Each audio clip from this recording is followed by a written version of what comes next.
యెహోవాతో కూడా అక్కడ ఉండెను అనే మాట కనబడుతుంది.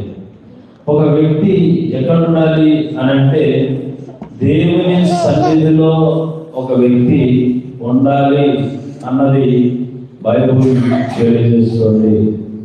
యెహోవాతో కూడా ఉండెను అనే మాట మనం చూస్తున్నాం. కాబట్టి మనం దేవునితో కూడా ఉండేవాళ్ళం కావాలా? ఎవరితో ఉండేవాళ్ళం కావాలా? దేవునితో ఉండేవాళ్ళం కావాలా?